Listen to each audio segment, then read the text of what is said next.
Alright, just a bit of an update on the blown bike and where we're up to. We've been replacing the ignition. We've been running for the last 3 years with a new dyno ignition. The old one was just found its limits, I think, and couldn't fire at high RPM under the cylinder pressure and horsepower we're making for it. So got the new dyno ignition here, you'll see mounted to the outside of the blower plate. It's driven off the blower pulley there. We've made a sleeve that connects to the end of the pulley and then connects to the dyno magnet. The sleeve's locked in place with a grub screw and a pin.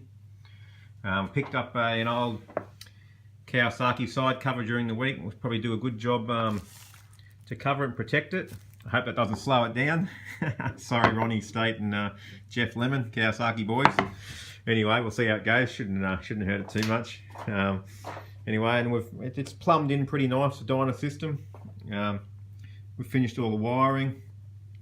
Used some trick connectors here that Dave Plekas over in the West suggested that we use. I think they have a mining application. They keep the dust and the dirt and all out should we need to.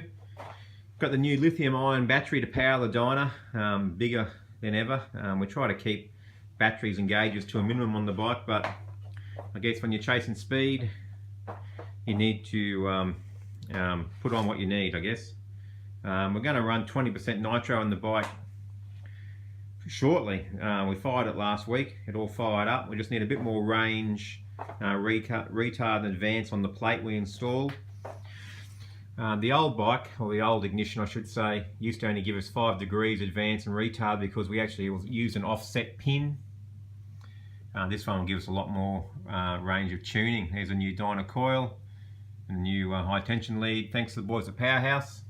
We've also installed this new oil temperature gauge of late, and it's quite a nice bit of gear. It replaces the banjo bolt and sits there. Gives us a readout on the oil temperature going to the cooler on the bike, and we've had to rejiggle the dash a bit to fit the extra gauge over to the left. Anyway, that's pretty much it for the blown bike. Dad's down next week and we'll fire it up. The next plan, all going well then, is probably get the bike back on the dyno, give it a run, see how it goes at high RPM with that dyno system on board. And then we need to look at the clutch. Now we've gone from a 4 to a 7 plate clutch and it's at the limit again. If we put 20% nitro in the bike, we'll probably slip the clutch again. So it's pretty much a complete rework of the clutch. So we'll take some time, see how we go there. In the background there, got Alex McLaughlin's old bike, the A bike. Haven't really had a chance to touch it much. We've started cleaning up some bits and it's been sitting for a couple of years, so slowly going over it when we get some time.